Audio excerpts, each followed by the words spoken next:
Bonjour et bienvenue à En tête à tête avec la migraine. Aujourd'hui, on aborde une étape de vie importante, la ménopause, et plus précisément son impact sur les épisodes de migraine.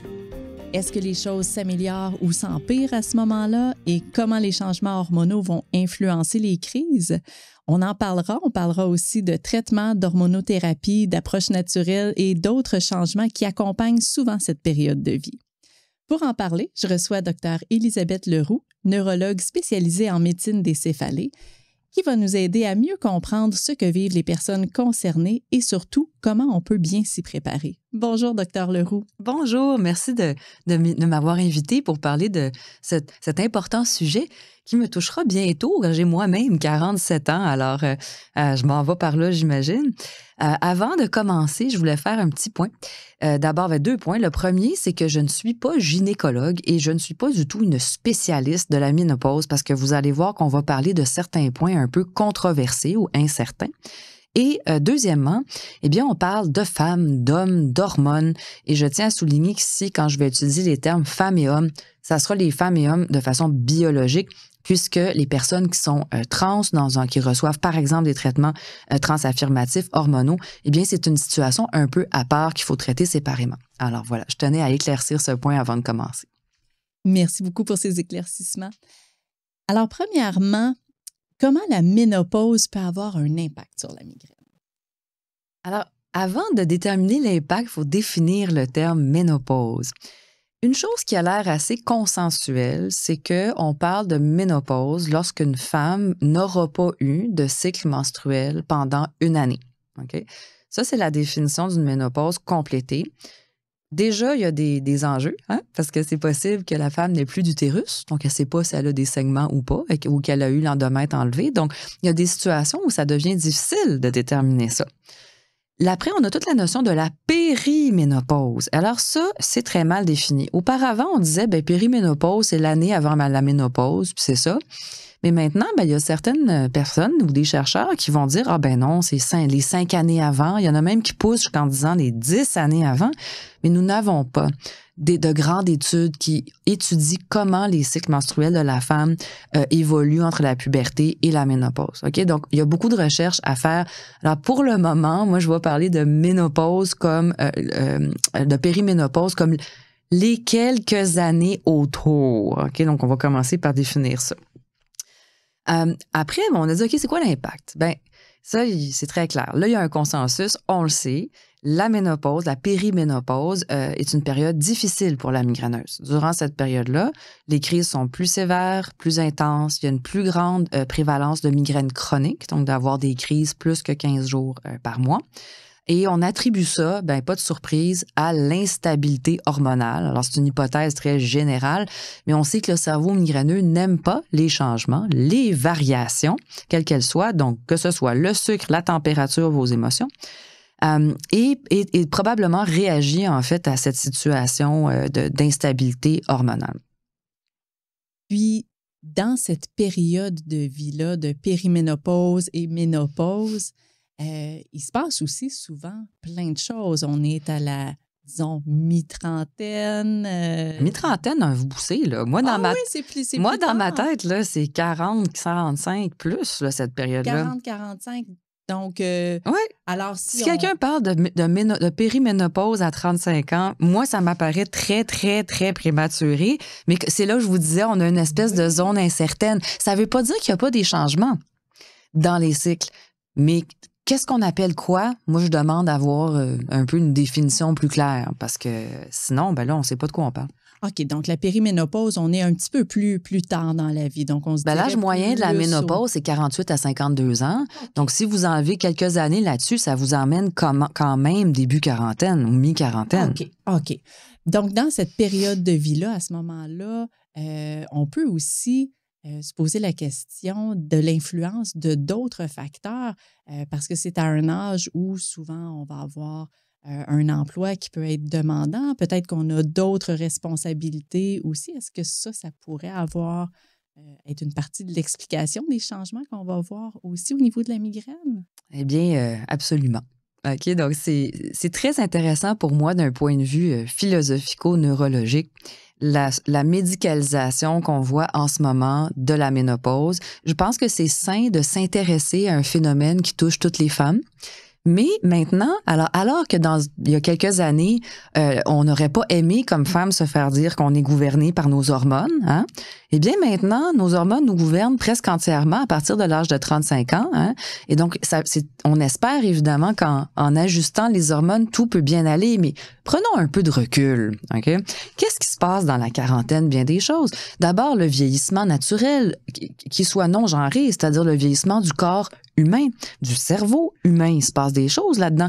Les maladies qui peuvent s'accumuler sur notre dos, les accidents et les choses sociales, les enfants à s'occuper, les parents qui deviennent âgés ou malades. Notre carrière bat son plein souvent, moins de sommeil. Et là, les conséquences sociales, donc on s'entraîne moins, on mange un peu tout croche, des fois on prend du poids, pas juste à cause de la ménopause, juste parce que nos habitudes de vie le dictent. Et donc, il se passe beaucoup de choses dans la quarantaine qui sont sociales, psychologiques, biologiques et qui peuvent influencer la situation de la femme migraineuse. Donc, je dis ça parce que je trouve qu'en ce moment, c'est un peu réducteur de tout blâmer sur le dos des estrogènes quand moi, je vois dans mon bureau des femmes qui ne sont pas dans des circonstances psychosociales ou biologiques ou de santé propre à avoir une bonne santé cérébrale. OK? Donc, déficit de sommeil, beaucoup de stresseurs, beaucoup de responsabilités. Et ça, d'après moi, faut pas l'oublier. Il faut voir le portrait global. Oui, tout à fait. Je pense que c'est plusieurs facteurs. Du coup, je présume que c'est souvent plusieurs facteurs qui vont venir influencer le portrait, pas uniquement un point en particulier. Tu sais, les humains, on aime les équations simples, hein? Surtout quand ça peut peut-être mener à un traitement simple. Hein? C'est très facile de dire, là, ma sérotonine est basse, je vais la monter, mon estrogène est bas, je vais en prendre. Bon, on s'entend que les humains, c'est un petit peu plus compliqué que ça, surtout quand on parle des cerveaux. Bon, évidemment, on a plusieurs facteurs qui pourraient rentrer en ligne de compte. Puisque notre sujet aujourd'hui porte sur la ménopause, on va quand même se concentrer là-dessus sans non plus perdre de vue tous les autres facteurs qui pourraient venir influencer la migraine. Mais si on regarde plus précisément la période périménopause et ménopause, est-ce que ces deux périodes-là vont avoir sensiblement le même impact au niveau de la migraine ou on va voir des différences? Alors, on voit des différences. Puis je pense que là, il y a même une question au-delà de la science de culture populaire, OK? C'est-à-dire que c'est connu que donc la quarantaine, la période avant la ménopause est difficile, mais c'est aussi connu qu'il y a un sous-groupe de femmes qui sont des miraculées de la ménopause. Hein? C'est-à-dire qu'une fois que la ménopause est complétée, les migraines peuvent même presque disparaître, voire disparaître complètement. Alors, qui sont ces femmes? Pourquoi est-ce qu'elles vont mieux? Évidemment, on suspecte des facteurs génétiques, hein, donc c'est toujours intéressant. Il y a quelques gènes qui ont été étudiés. Moi aussi, souvent, quand je parle avec une femme, puis elle me dit, regarde, ma mère, ça s'est réglé à la ménopause. Bon, c'est encourageant, mais c'est pas garanti. Puis celles qui sont sensibles aux hormones dans d'autres phases de la vie hormonale, donc par exemple, très influencées par la grossesse, très influencées par la menstruation, on a l'impression que ces femmes-là ont peut-être de meilleures chances de voir leur migraine s'améliorer après la ménopause. Donc moi, j'appelle ça des migraines hormonosensibles. Ce n'est pas un terme officiel, mais je trouve que ça reflète ce que c'est. Mais malheureusement, il y a aussi des femmes qui se détériorent après la ménopause et ça, c'est très malheureux, c'est toujours difficile. Des fois, on sait pourquoi, parce qu'il s'est passé plein d'autres choses, des maladies, des accidents, le coût dégénère, tout ça. Mais des fois, c'est pas clair et il faut ajuster les traitements en conséquence. On sait qu'il y a plusieurs symptômes qui vont apparaître avec la ménopause. Est-ce qu'on peut parfois confondre certains de ces symptômes-là avec les symptômes de migraine? Là, ça, c'est une excellente question. Ça m'a fait bien réfléchir.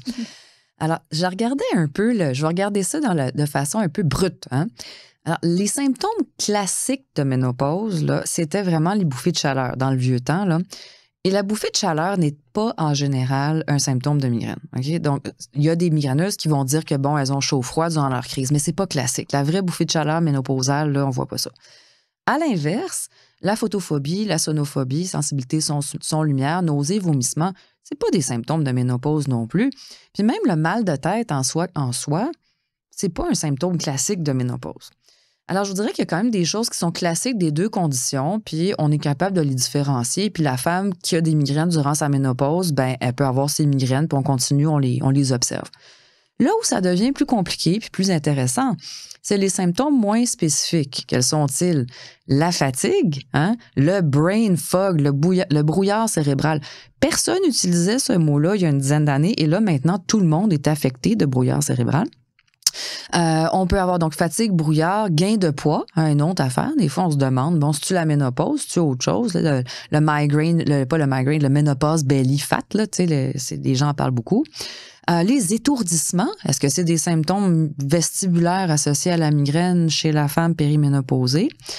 Alors, encore là, je pense qu'il faut avoir une approche un peu globale parce que si je prends l'exemple du brouillard cérébral qui est probablement la chose la moins bien définie de l'univers, on sait ce que c'est ne pas avoir de brouillard cérébral, c'est avoir une super focus cognitif, être capable de gérer 1000 choses à la fois. Mais en ce moment, moi, je pense que là-dedans rentre beaucoup de choses. La déprivation de sommeil, la surcharge cognitive, la présence constante de vidéos, d'écrans, la charge mentale de la femme, on en a parlé beaucoup. Oui, il y a certainement, possiblement, un aspect hormonal et oui, absolument, la migraine est associée avec des perturbations cognitives. Alors, dans certains cas, il pourrait y avoir, on va dire, un chevauchement dans des symptômes, mais qui sont en général un petit peu moins spécifiques que les symptômes cardinaux classiques. Et puis, si on regarde maintenant au niveau des traitements, est-ce qu'il y a des particularités pour le traitement de la migraine à la période périménopause ou encore pendant la période de la ménopause? Alors, voilà encore une question qui m'a fait réfléchir. Et spontanément, ma réponse c'était non. Il n'y a pas de différence. Autant j'ai parlé dans l'autre podcast sur la migraine menstruelle qu'on ajustait beaucoup, qu'on avait beaucoup d'options. Mais pour la migraine dans la femme de 40-50 ans, on prescrit les mêmes traitements de crise, les mêmes traitements préventifs. On va peut-être avoir besoin d'être plus proactif parce que la situation migraineuse peut être plus sévère. Alors, il faut y aller là, avec les traitements, les anticorps, la toxine, les gépants, les combinaisons, surtout en prévention. Alors ça, c'est un aspect. Après, ça serait pas tant la ménopause, ça serait les choses qui viennent avec l'âge. Donc, tu sais, c'est-à-dire, par exemple, les maladies vasculaires, l'hypertension. Il y a certains traitements qu'on va peut-être favoriser ou éviter. Mais globalement, je vous dirais que c'est la même chose.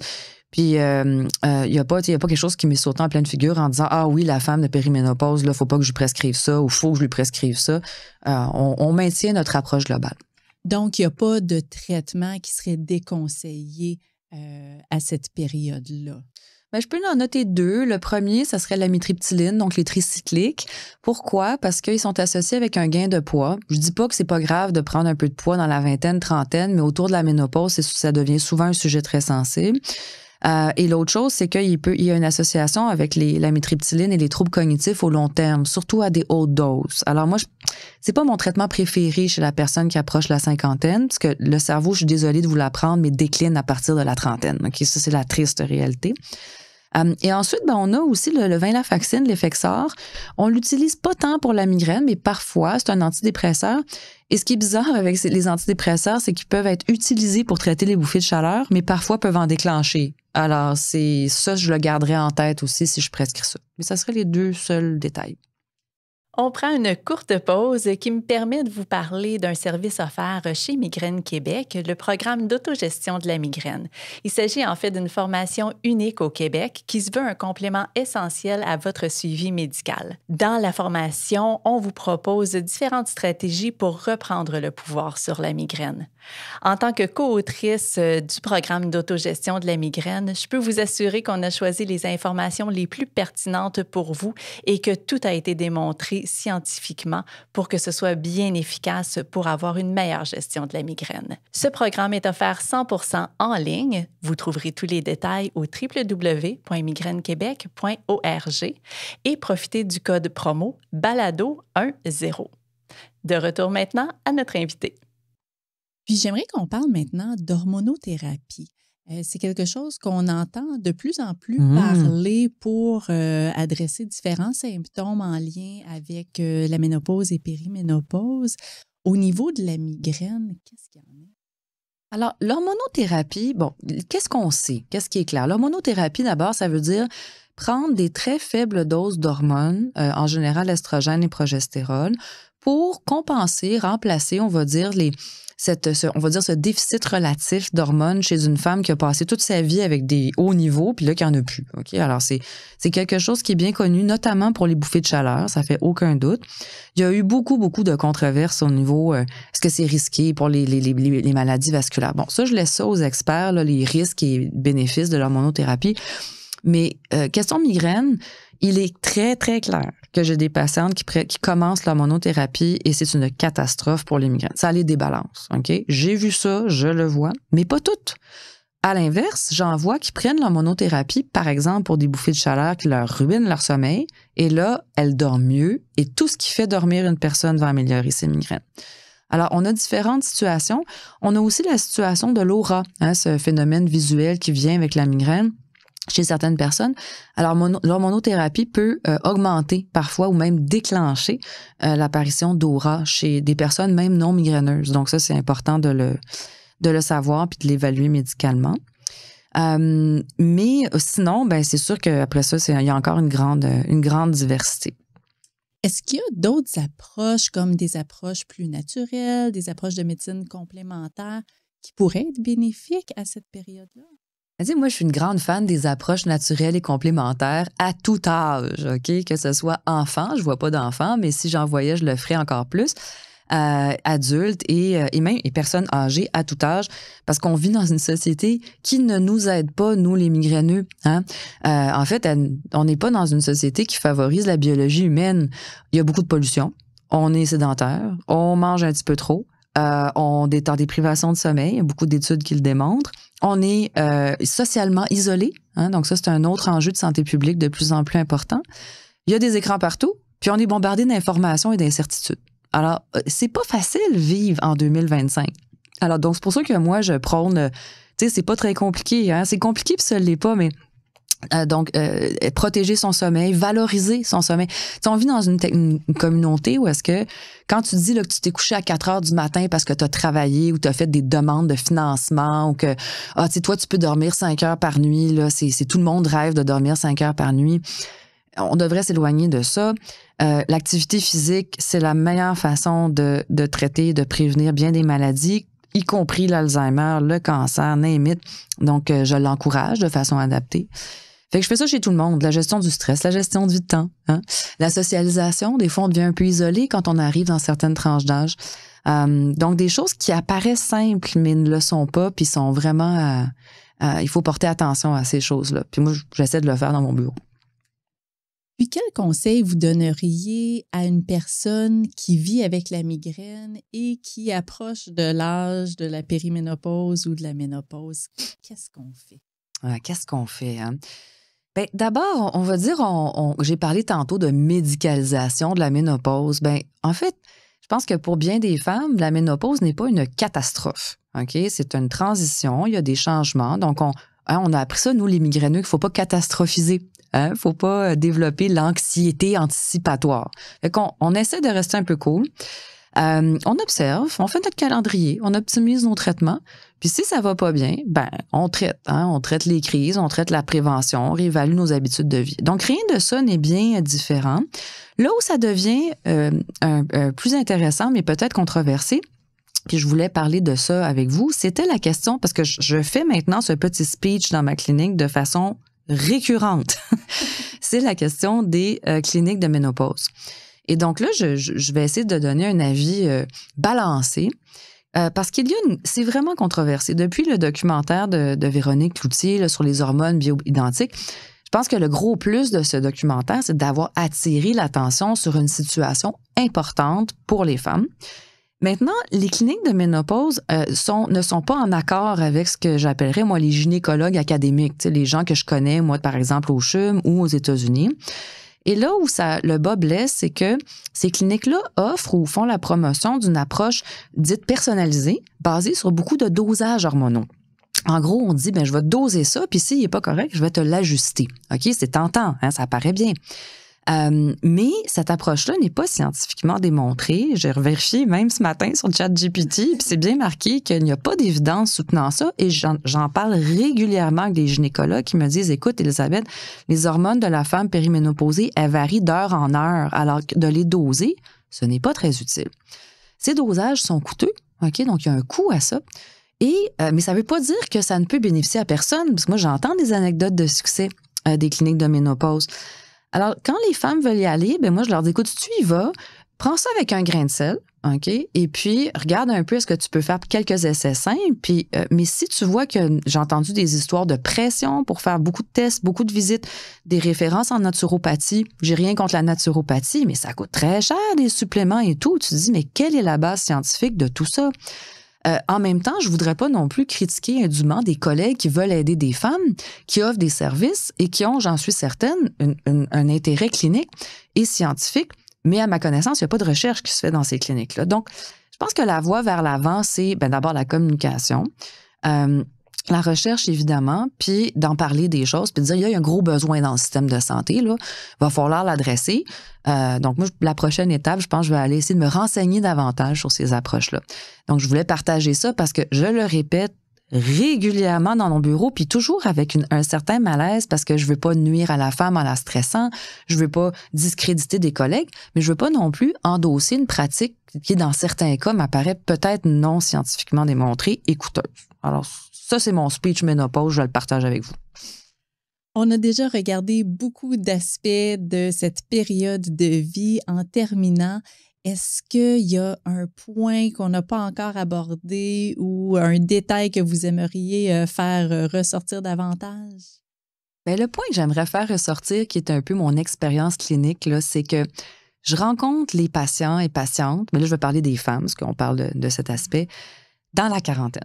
OK? Je les vois quand ils sont plus capables, puis ça va très mal. Et moi, j'aimerais donc les rencontrer plus jeunes. Pas parce que je ne veux pas les voir dans la quarantaine, mais c'est parce que j'ai l'impression que on pourrait les préparer mieux, c'est-à-dire avec nos enfants, nos petits.